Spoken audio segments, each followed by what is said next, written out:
Welcome back and thanks for staying with us. You're still watching Rapid Done right here on Rapid Television. And of course, right now it's time for the big conversation.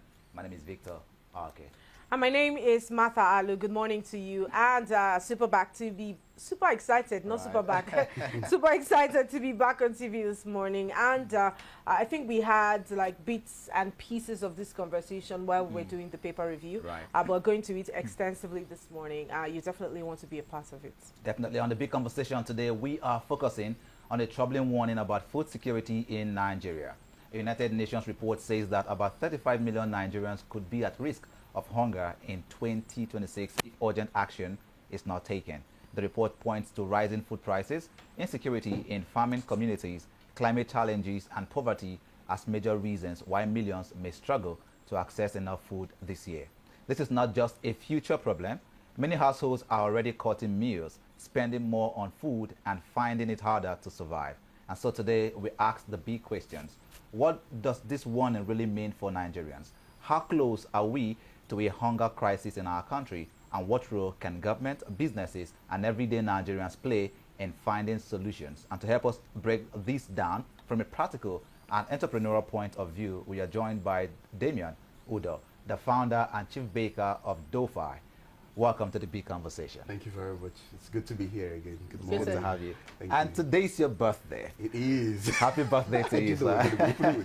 Thank you very much. Yeah, I mean, we have to, before we get into the business, because we're talking hunger. So I might as well just get all the cake conversations out of the way before we get on. But happy birthday to you. Thank you. And in fact, we're so privileged that you get to spend the first hours of your birthday with us here on air. So thank you very much. Thank you very much. And perhaps you're going to prefer solution to the hunger issues on your birthday today. Let's start from the studio. Let's start from the studio and then outside. I mean, no better way to start out your birthday doing what you love, right? That's right. Excited to be here. Thank you very much for having me. All right. Thank you. Yeah. So let's get to the conversation. Yes, sir. Now you see the UN, the United Nations projection, Yes, sir. saying that about 35 million Nigerians are going to be facing hunger in 2026. If you put that in perspective, that's around 1 in every Nigerian. We be facing poverty. 1 in every 6 Nigerian, rather, Right. we face poverty, hunger crisis, rather, in 2026. Yes, sir. If you look at the situation, what does that tell you about the state of our country, especially when it comes to food security? I think it's a wake-up call to every one of us. These statistics, the thing about data is that data doesn't exist in a vacuum. It's the result of actions, right? So it's a big call on everyone within our food systems to wake up and actually get on their boots on the ground to actually start creating the solutions that are going to change that data. The big thing about people who create and build solutions is that we have the ability to change what the data is, because our actions on this end is what reflects as data by those who are calculating and calibrating on the other end. I think a big thing is those. When I think about this, I was thinking about this before I came in, and I was thinking about everything that's already been done by the government and is being done, which is a lot. The role that private sector already plays, which is also massive. Yeah. And how do we get to this place where we are at the risk of having 35 million Nigerians, 1 in every 9? That's massive. It is. And I think that the core thing that we need to get done is recalibrate policy. And it's not some fancy word, it's just policy, simply course of action. And we need to come back to the drawing board. Right. This is an indictment on our food systems, right? Practically, fundamentally first. And food systems they function in collaboration. Yeah. So you have government, you have private sector players, you have food system actors. And it means that private sector needs to step up big time. It's very easy to come up and say, oh, the government. But what are we as private sector doing to make sure that this doesn't? I mean, we need the enabling environment. But I remember listening to Jim Hovia say something about how they started out the banks. And the banks are so vibrant in Nigeria right now. And he said one thing that they had was something they called bring your own infrastructure. And so when they build bank branches, they would, kind of like build the roads to the branches. I mean, that's very, very, you wouldn't think about that today. Sure. But that's what they had to do when he started out. He started out in 94. So I'm thinking about all the challenges we have, whether that's insecurity, because this is indicative of deficits in production. Absolutely. So insecurity, banditry, all of that's passed into the same thing. High cost of inputs, right? Also that bit with crashing food prices because borders have been open and a lot of food is coming in. Of course. It's a combination of all these things, and the few I've mentioned.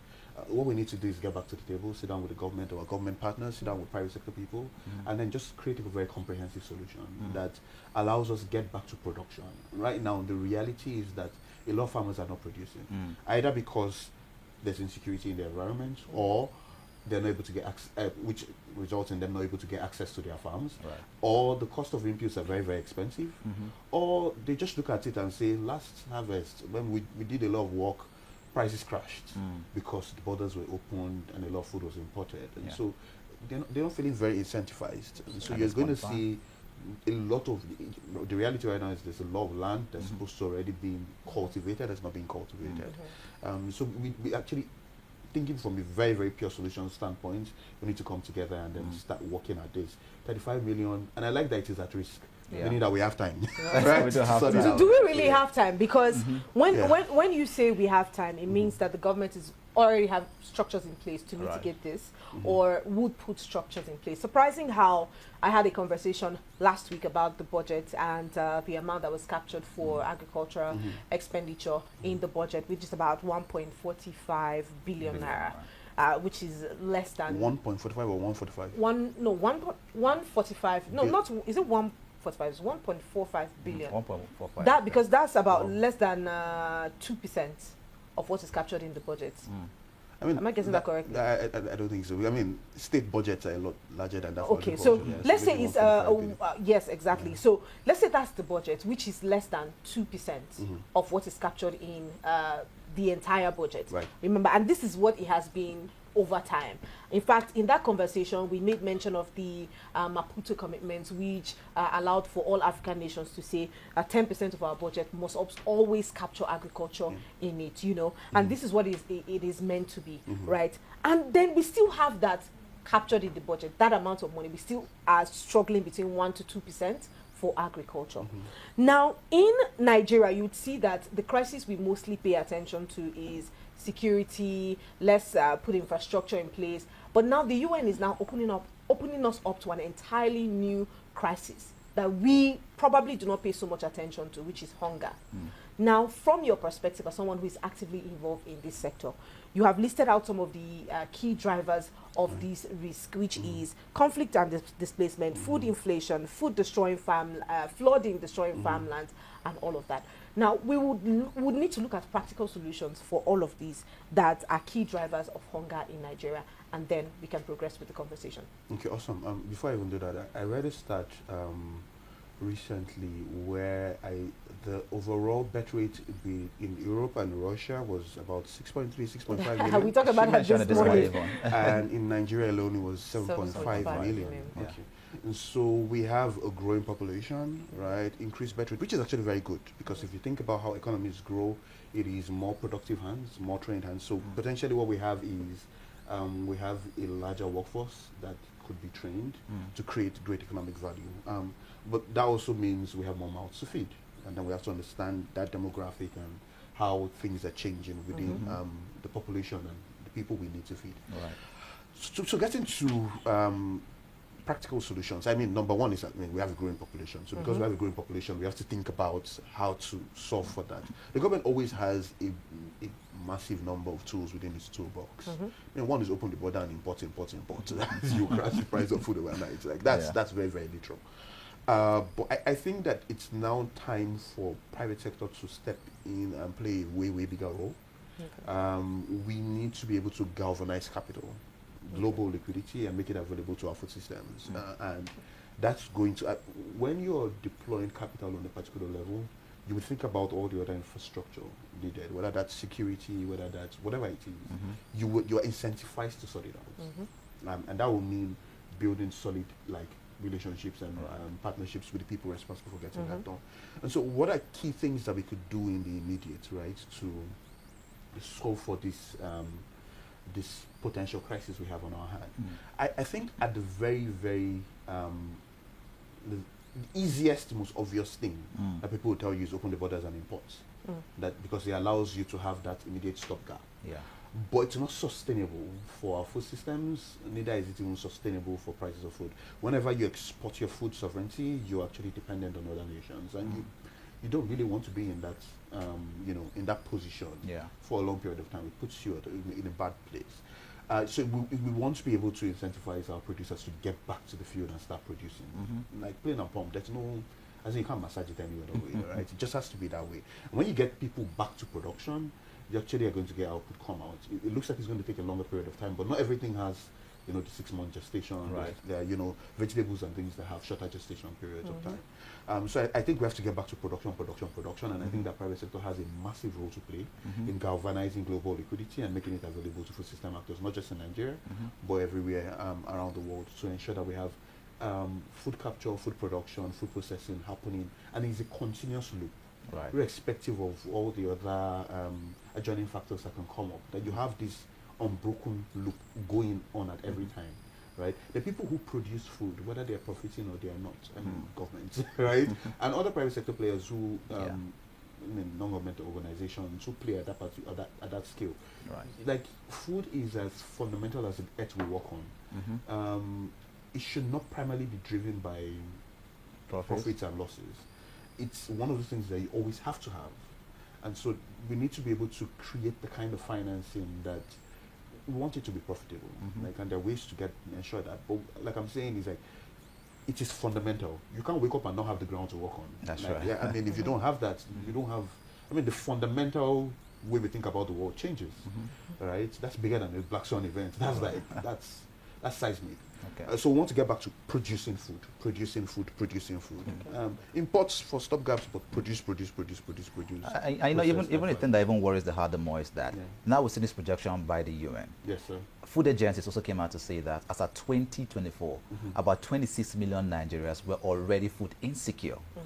This is before 2026 projections came on board. Yes, and you've talked about some of the things as well that we need to do and all of that. But if we had these projections in 2024, I mean, that was the reality in 2024. Yes, 2025 went by, and this is just the beginning of 2026, and there's a projection already coming on board. Let's talk about the feasibility. How visible, first of all, is this crisis, on everyday Nigerians, talking about homes, livelihoods as it is? I mean, when we say 35 million, when I think about that number, it's not just a number. You use 35 million. It's not 35 million naira or 35 million people. It's people, every individual. An increase from 26 million now. Thank you very much, and then that increase from 2024. So it's like I said, it's a big indictment on every one of us, including me, because it's what we are saying is our food systems have gaps. We've known this for a very long period of time. I write a weekly newsletter called The Food Renaissance on LinkedIn. And every time we write and we think about building, architecting, designing, and deploying functional food systems, we're thinking about, the drivers, the levers that we're supposed to take to look at. And one of the big things that's broken in that loop is accessible and affordable capital, right? So if I have the will to produce or to process, I have the land, I have the resources, but I don't have the capital to either purchase the raw materials I need or, finance my operations and everything like that, then it's just goodwill without any real-time driver, right? And which is why I'm saying private sector needs to come, into this. Government is doing well, but private sector needs to come in and then, I think the allocators of capital around the world, once they see clarity in direction, they see data, they see a system that is fully functional, they're going to deploy capital to it, because capital will always move in the direction of profitable opportunities. So are you saying now that the answer to this problem is most likely partnership with the private sector? Because time and again, I do understand the fact that when private sectors are being given the opportunity to manage a certain sector, there is reasonable growth. I'll take, for instance,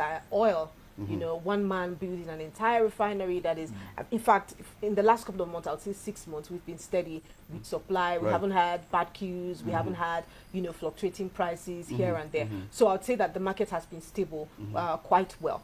However, around that conversation of efficiency is also monopoly, where everybody, or the major conversations that comes center stage when private institutions are being brought up is the fact that they will monopolize the market, and then the public will now fall out of whatever benefit exists within that space for them before the time. So when you have made mention of the fact, bring the the private sector. Yes, sir. What would the private sector do differently than what the public sector is now doing? Because of course there have been structures that have been put. You have also commended some of the structures and the initiatives of this current administration. So what would the private sector will bring into the table that is quite different from what already exists? I mean, things you mentioned already: effectiveness, efficiency, and we underestimate the power government has. Right, government is government anywhere in the world, right? And there's this beautiful tool called regulation, and you can regulate, you can set things. There's a consumer protection bureau. We have so many tools to ensure that people are protected everywhere around the world, and particularly in Nigeria. And so let's think about it this way: if I were a private sector, I am a private sector actor, right? So imagine, say more private sector actors, and we have bad actors in between that. There are many tools within the government's toolbox to do that. I mean, the government in previous times has done many interesting things that, without even importing any food, just playing, through other private sector players, you would, whatever you were hedging for, you would lose money. Because if you say, okay, I'm going to create food, let's say you grow corn, and then corn is supposed to be, a bag sells for, let's say, 58,000 naira, and then you say you're going to store, you're going to hoard, right? Let's get very practical. So you're going to hoard, and you're going to wait to sell at 80,000 naira, and that means that there is no supply into the market. It's very simple. Like, we just incentivize other players to galvanize more of the outputs and keep flooding the market sustainably over a period of time. And the way it works, typically everybody knows this, is once it is March, April, May, and then we're getting into the new planting season, your old corn is obsolete. You have to sell. Like, it's, I mean, there's so many tools within the But these are tools that already exist. Yeah, they do. So shouldn't the conversation shouldn't the conversation now be being able to equip the key players within this sector with the right knowledge to be able to harness what is already available? Because when we have the conversation of bring the private sector is also going to come and use what is existing within the system. Yes, ma'am.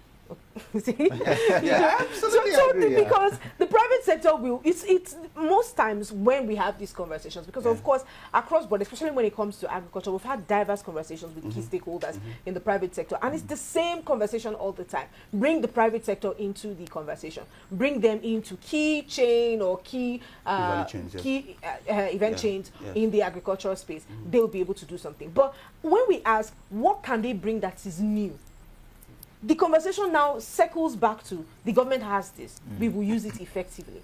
No, it doesn't have to be is that it not way. about harnessing what it is? There are already people that occupy the space. Shouldn't it now be that the government should equip these people with the right knowledge and the right framework to be able to harness what exists? Absolutely. Not just what exists, which is what we're saying about bringing private. So, I mean, private sector is already in, so we're not exactly bringing them in, but then we're bringing them in. Because they sound like they want full control. No, it's not exactly full control. Okay. So the way you think about it, industries, the way industries are built, you don't wait for permission, you actually take action.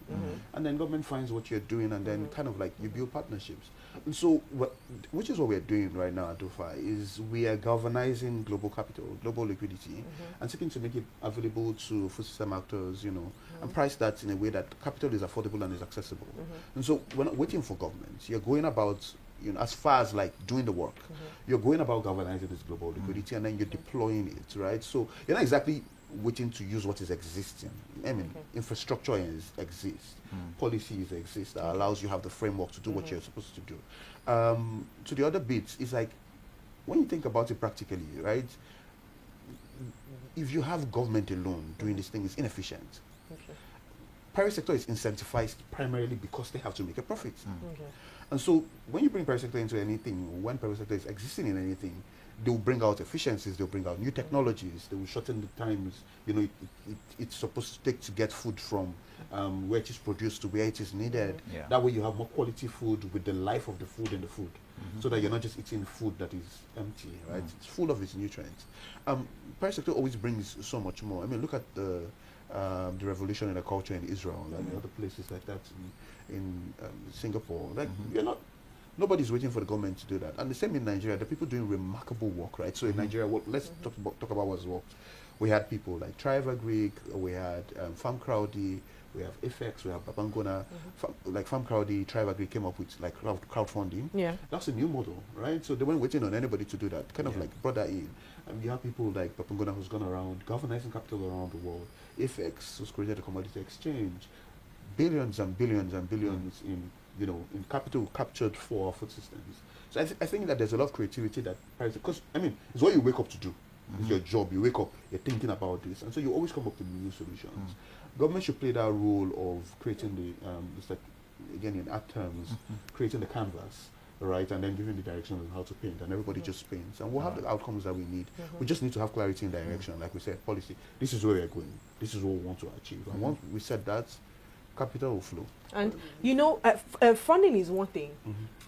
Food availability is one thing. The good food availability is another thing. Absolutely. Because we see that statistics here said about 150 nutrition clinics in Borno State risk closure, as about 300,000 children could face severe malnutrition.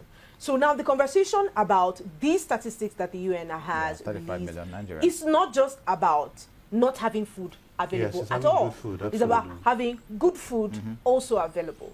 So how do you think this can be made available to Nigerians? Because most of us, or most people, are now in survival mode, and that's why you'd hear the statistics already said from 26% or 26 million people in 2024, right. and the number keeps increasing. Maybe the people who are in survival mode are now resorting to eating what is available rather than what is healthy. So how can we also mitigate this crisis? Because in this crisis of 35 million people risking hunger, we still have a large number of those people not being able to eat well, even though they have access to food. How can this be mitigated? It's sad. As you're speaking, I'm just thinking about it, because every time we put out this data, we're thinking about real people. Food should be nutritious, food should be affordable, food should be accessible. If food doesn't have any of these three foundational pillars, it's not good food.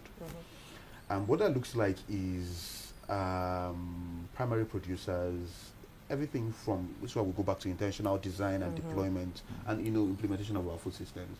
It's back to the choice of seeds, right? The kinds of the way you grow food. Just something we call the chemicalization of food, in team. And what we're trying to do is kind of like incentivize food producers. And thank God, from the standpoint of somebody who allocates capital, we're going to be able to kind of like make more, just more change in that direction, because we're only going to allocate capital to good food production. So simple answer is that we just need to go back again and then be very intentional about the kind of food we grow. And also the kind of food we import, because there's food coming across the border. But back to growing, which is where we have the real control. When you go to the market to aggregate stuff, it's what's available that you aggregate. That's the case with importing. I mean, you can do the best you can do. It's just like, I want to source responsibly, I want to make sure that it's good food. But when you grow, you can control the process. And so in growing, we have to just get back to making sure that we're planting the right kind of seeds, we're planting them in the right environment, we're not chemicalizing our food from production. And that we're ensuring that the lifespan from when the food is harvested until when it gets there, it's also pure, which is why we're end-to-end value chain financier in that. And then there's a challenge there as well when you talk about making sure that the food that we also produce moves to the end user in a very good product. We see, according to research and studies as well, that over 40% of food produced in Nigeria gets bad after harvest. Due to poor storage and all of that. How much of a factor, how much of a solution can be brought on board by just fixing this problem? Because I believe that it contributes to the number. It does. It does. And that bit with malnutrition, so I'll come to this, just something I want to touch on there. Whenever it is that people have to choose for economic reasons, bad food, we're not in a good place. We're not in a good place at all. Infrastructure. So when you think about, which is again back to the case of affordable and accessible capital, people would deploy infrastructure to these things, right? One of the organizations we're going to be piloting with, as far as financing, is Orisha Farmers, and they do open sea farming in Badagry, and they've been scaling infrastructure. One of the things that makes what they do work is that they've built end to end within their own value chain. So fish comes off the water, it gets degutted immediately, it gets into the coolers. Okay. So it's frozen, right? If it's going to be delivered immediately, there's a state at which it's going, and then so there's that intentional design. How do you solve post-harvest loss? You build infrastructure for it. Infrastructure, everything from the kinds, depending on the value chain. If it's cold storage you need, you build cold storage. If it's regular storage, you build it. Do we have storage? Yes, we do. But in no way close to the volume that we need. We don't even use what we already have. I think we do. Okay, what about the silos? It's because, again, I'm always referring to the conversation I had last, because it was still circled around, maximizing what we have as a nation, what is available to us, being able to identify it. And one of the things we're able to identify during that conversation is the fact that we have silos that are not being utilized. Yes, we do. Across, and these silos are assigned to, different regions here in Nigeria, but they're not being utilized at all. So how can we complain about something that we're not even using in the first place? Post-harvest losses stand at 30 to 40%. Yes, if that hasn't even increased by 2026. These are very conservative numbers. It's somewhere around 60, depending on the value chain you're talking about, yeah. So if we are looking at 30 to 60% of post-harvest losses, which means we consume only 40% of what we produce, it's a problem. That means much more than even looking at every other thing. Infrastructure is like the biggest conversation. Now we already know we have 60% of what we produce missing, getting rot. Can we build infrastructures to accommodate what we have? So when we now have the 100% of what we produce, or realistically maybe 80-90% of what we produce, then we can now look at other sectors or other areas like exports, like now the quality of seeds, now other things as well. So the way food system works is that it has to be a holistic solution. If you solve for one, it's like a system that has different parts, and the way it works functionally is that if I solve for this and this is not there, it doesn't exactly fit. But practically the way you go is you solve for one as far as you have capacity. And so the conversation on infrastructure actually doesn't exist in one straight line, because you have different value chains and you have different infrastructural needs. For silos, that's for more grains, more kind of food that have that longer. You have ability to store them for longer. We're not storing as much because we're not even yet producing as much as we need. Now, should we still store? Yes, and there are the strategic reserves that we have, which a portion of everything that is produced actually goes into storage. That's actually existing. But do we have a lot of those silos are not in use? Yes, and we need to ramp up production so that you won't have those shocks when you take out some to store in the markets, because every time you take out, that's price increase. Exactly, fundamentals of supply and demand, right? Then when you come to other value chains like our perishables, fruits, and all that kind of stuff, you need a different kind of infrastructure. The same framework if you think about warehousing, right? So same structure, but the kind of infrastructure that goes into it to make it functional, it's kind of a bit different. You need more cold storage. Exactly, you need energy.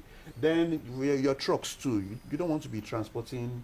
Right now traders bear such a massive. They should be applauded more than they are, because you buy a whole truckload of oranges and then you've already calculated a loss of, let's say, 10%, 20% of that money arrears, and you factor that into your cost. And if we didn't have traders playing that role, we'll have a lot of issues.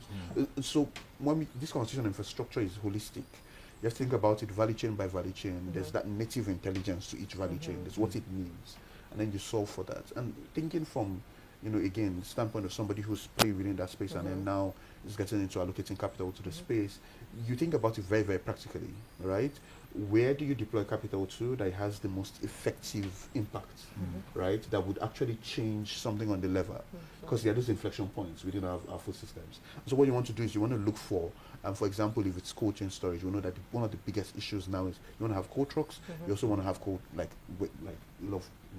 warehouses where you just have cold storage. And so what you do is you deploy capital in that direction, you get that going, and then you're able to drastically reduce post-harvest losses for that particular region, almost to zero. We can actually come out to where 100% of everything, because it's not new. Is that possible? Very, very possible. It's not new. Well, when we have the situation of insecurity going in our country, Nigeria, especially to our brothers in the northern region, who of course are the persons who, most of our farm produce comes from the north. And we have many farmers displaced from their farmland. Insecurity is not as big an issue as it appears to be. But it is. It Is affects our right products. now. Our products. It does, big time. When Like you I say said, it's not as big an issue, Yeah, is it in the agricultural space? No, I Or mean, generally? I'm saying in terms of tackling it. Okay. Oh yeah, Yeah. in terms of Tackling. that, Yes, in absolutely. terms of tackling it. Absolutely. And we're already on the right path. You know, we have this, thank God for President Trump, thank God for President Bola, Ahmed Tinubu. Diplomacy. And yes, no, it's not diplomacy. It's actually giving like credit where credit is used. That's very fair. No, it's not. This is not diplomacy. So think about it this way: President Trump moved. If you had a president in President Bola Ahmed Tinubu who was more to my space, you can't exactly do that with the US, but we're on national TV, But we had the president, come up and then own it, right? Yeah. And they were already doing things in that direction. If you think about it, we need to just, the moment we settle down. I think it was then military president Abacha that said, and this is, I've heard this said, that if there's insecurity, in a space for more than a particular period of time, I'm not referring to what he was referring to, but the point I'm making is that the government has the ability to sort out this thing. It's not as big an issue, right? The moment you say we're going to clean this thing out, you're going to clean it out. You just need the right partnerships and you need the right tools, which we have, and we're on the right track to that. But I'm saying in the midst of that, production is still happening. So we have very resilient food producers and food processors still in those regions. I know of people as far as 3-4 years ago that were paying security taxes within communities to produce food. I mean, that's the extent to which producers go. So when I say it's like, I mean, people are walking in between it. We once walked in Maro in Kaduna. We wrote about this online where we said we're providing access to markets for farmers in the midst of insecurity. We build systems around it. People will go into those communities, bring out the food to a particular, and we'll start the trucks. The trucks will go and pick them up and bring them to the warehouses. I mean, we did that. So it's not this thing that it's not like nothing is going to happen because it's happening in there, right? Yeah. So I think there are always solutions around this thing. We're very resilient people.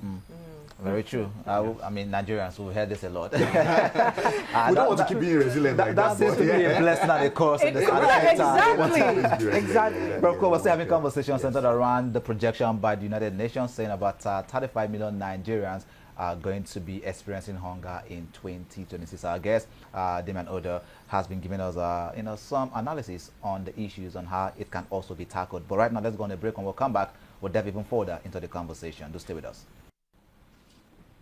Welcome back, and thanks for staying with us. You're still watching Rapid Done right here on Rapid Television. Of course, we're talking about the UN projection saying that about 35 million Nigerians are going to be experiencing hunger in 2026. And of course, in the course of our conversation, we established the fact that in 2024, about 26 million Nigerians already have experienced the food crisis in Nigeria, which is to say that the number just keeps getting increased, or the situation keeps getting worse in our country, Nigeria. But let's talk about some of the solutions rather, in this particular sector. Meanwhile, our guest has been Damion Odo, the Chief Baker DoughFi. Thank you. Now, again, I reiterated the Chief Baker because I want to ask a question in that particular line. I want to talk about solution right now. Yes. Nigeria is actually filled with young people. We are a young population people, all right? Mostly, as well, filled with unemployed people, as it is. And agriculture, there's this gap in agriculture. Is there a business plan, an opportunity where young people can actually get into agriculture properly to help mitigate and, of course, solve the situation of the food crisis that we're experiencing in our country, Nigeria? Yes, sir, there is. So agriculture historically has been the largest employer of labor, every civilization. And that's not in any way, there's nothing different about that now. It can always, it has the potential to always do that. Think about it this way. The moment we make our food systems as clear and as transparent as they are, and we show the nodes where people can capture value, then you have more people coming. It's pure mathematics. I mean, if they're not thinking from a passion perspective, they're just thinking from a fundamental value, profit-driven perspective. Once young people are able to see that there is a future here, then you come and build here, right? And so tech became this big thing, and so more people went into tech, right. and all of that. And you have, of course, those innovations in agricultural technology. So I think what we need to do is get back to fundamentally representing our food systems as what they truly are, as these massive, it's like the oldest value creation engine that is going to be functional even tomorrow. Yeah. Because as far as even if there's an existential crisis, I mean, whether it was COVID or whatever it is, sure, you need more food in those periods because more people are more at rest. And so existential crisis actually pull on food systems for there to be more food. So I think we need to kind of like create this clarity. We have to create clarity again around what our food systems truly are, what the nodes for capturing value, are, and then we'll see young people come into our food systems. Yes, we can galvanize young people. Okay. All right, from the standpoint of the consumers now, or from Nigerians in general, because this statistics is not just about producers or consumers, it's about everybody, 35 million people. And just like you said, we're talking about real people. We're not just talking about statistics or numbers that don't exist. Now, what do you think that in our own capacity, what do you think we can do to be able to work around this? Because 35 million people is not a good number at all. And this is a number at risk, which means it can be more. Yeah, and it can be less, right? And it will be less depending on the actions that we take, proactivity. So from the coffers of the government, there are policies that should be introduced, there are structures that need to be put in place, but also from the point of a citizen, just as you are and I am. But because you have an upper hand, because of your knowledge and your experience within this field, what do you think Nigerians can do to mitigate this crisis? I think back to the fundamental is when you come to points of crisis like this, you want to utilize everything you have in your toolbox, right? So you want to have government, you want to have multilateral organizations, those are NGOs who are already doing remarkable work within the space, AGRA, HEFA, love what the honorable mentions. And you want to have private sector. Down to me and you, we want everybody should go and plant. Like, it's not just, it's urban farming has to become a thing. And the drivers is like you don't need a lot to start to plant something, just plant something. It reduces the pressure on our food systems fundamentally. But then again, I will come back to private sector. Is let's do the work of providing the data around our food systems, making them transparent and investable. So value should be able to come into our food systems, be verified, the outcomes of that value verified, and then allocators of capital around the world, pension funds. A lot of people are looking for where to deploy capital because they're looking for where you're looking for safe investable products that you can deploy capital to, and it's going to yield returns to. And that's the work we're now doing at DoughFi, right? It's practically creating the ecosystem, a financial layer on our food systems that essentially enables us to, attract capital, deploy that capital through verified systems, and then of course tokenize the outputs of that production system to create another layer for capturing capital, and then of course continue that loop. That's essentially a summary of what we're now doing. And so private sector needs to, like we are doing already, but now more proactively get into that space and be very, very, like there's as much as government can do. We have very brilliant people in government, but government still works with a budget. And I was at National Food Council in Kaduna in November of last year, and when different motions were raised, you hear things like, we can't fund that right now, or this one we can't fund that right now. Okay, this one is existential, we're going to fund it right now. And that's apex, like governing body for agriculture in the country. So it just reflects that the government in and of itself is also an entity. It's people and its institutions, right? And they have a budget, they galvanize capital, they're responsible for people. And it's not just, they're responsible for other parts. They have security, you have infrastructure. But why is you see, this is the question I was trying to ask you from the first. Why is the budget for agriculture stifled, the growth of the budget for agriculture stifled? Because we've still been running around 1% to 2%. We haven't been at 2%. It's just been 1.5, 1.6, 1.8. We haven't been at 2%, right? So if you, now according to your analysis, key stakeholders in the room are saying we cannot fund this, we cannot fund this.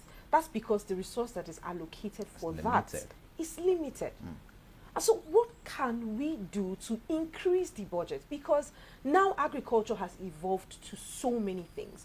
Usually it will be about production, consumption into the markets. Now we have fintech in agriculture. People are trying to use very creative systems to now collect data. People are using creative systems to identify farmers, and then smart systems as well. There are drones that can apply fertilizers, collapsing the time you can spend on your farmlands and all of this. We have evolved, but our budget has not evolved, which means that our budget or our operations within the system will continue to be a reflection of the amount of money that is allocated to that sector. Why do you think the budget is still stifled, and what can we do to increase that budget? What can we do? First, as private sector, we can galvanize more capital. The truth is this.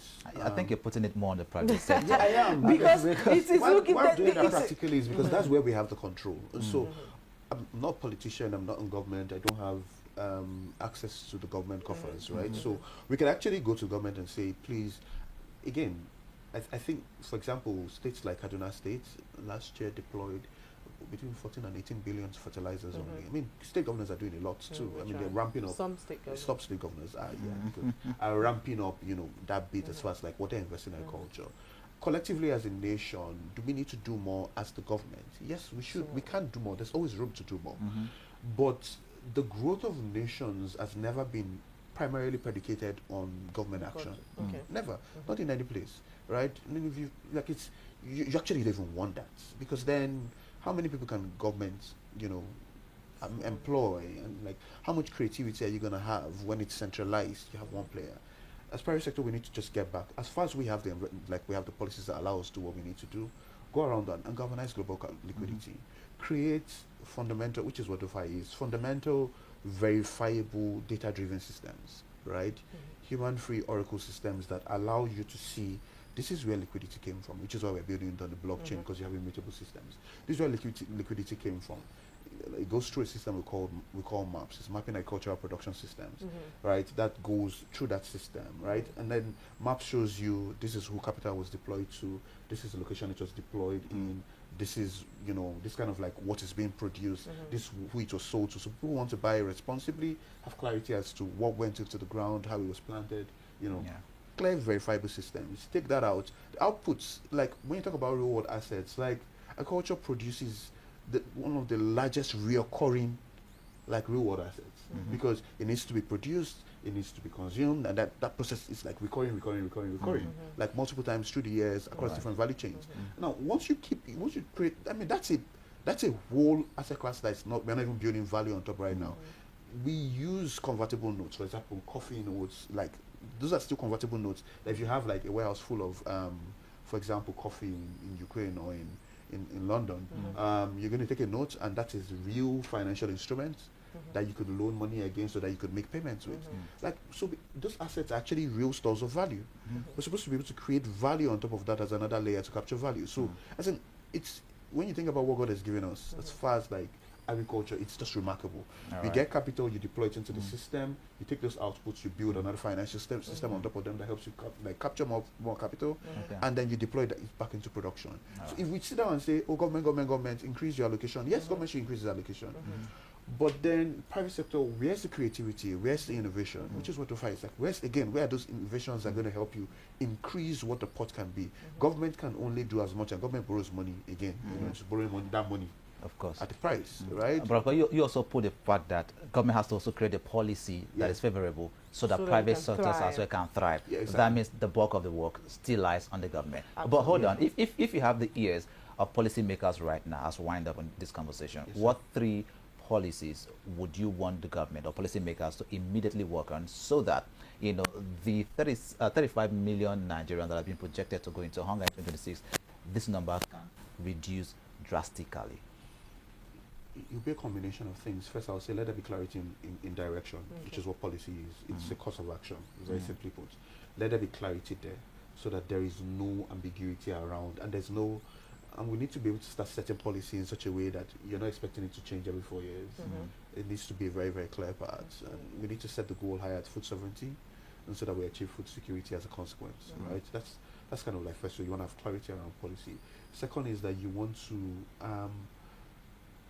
there are times that we need stopgaps, and I'd like to think as a politician here, it's like if you're president and then food is expensive, you have a population to take care of, your father to the nation or mother to the nation, depending if it's a female president, and you have and people are crying. Like the immediate thing you want to do is open the borders and then import, because you want to crash those prices. But then you want to think about the long-term effects of that, and you don't want to make your policy for affordability important. You want to make that policy also incentivizing local production.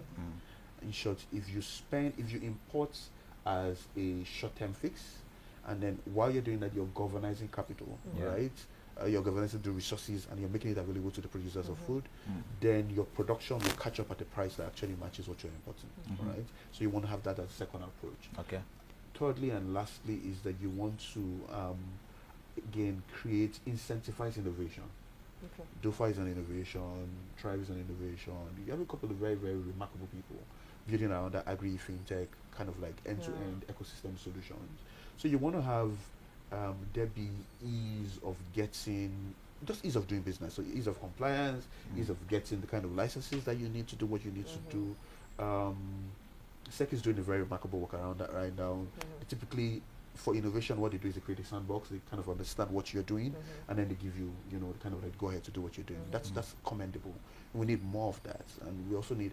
Recently, SEC also raised kind of like what capital needs are.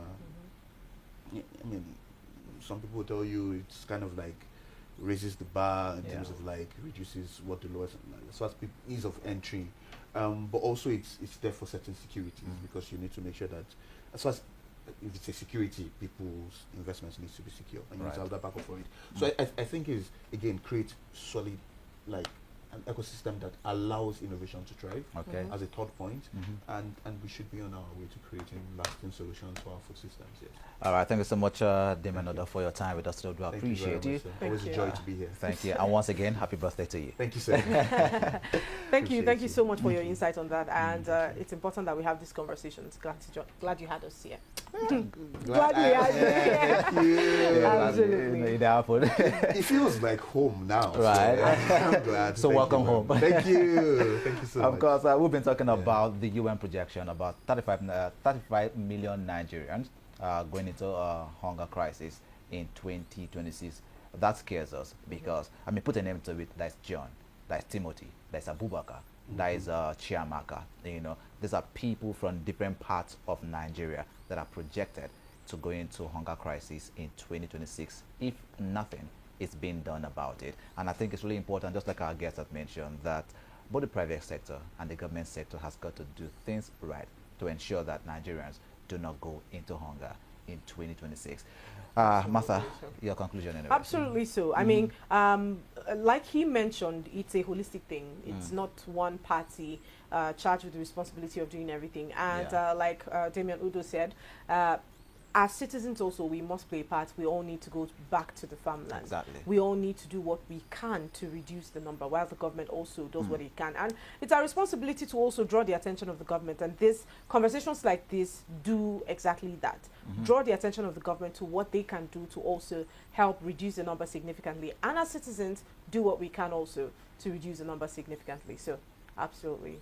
Our call. It's all our call, I mean. Definitely. All right, let me roll up my sleeves. It's time for us to get to the farm. But I have, I've said it many times, like I have a few vegetables. You know what I'm saying? But yeah, we all need to get onto the farm and then begin the work just to mitigate this crisis that is looming around the corner. But that being said, do remember that you can follow us across all social media pages, across all platforms at Rapid TV, and you can get to rewatch all our episodes, including today's episode, on our YouTube platform, which is at Official Rapid TV. And wherever you are in the world, you can watch us live using our website, www.arabianradiotv.com. My name is Victor. Okay. And my name is Martha Alu. We will see you tomorrow. We'll see you tomorrow.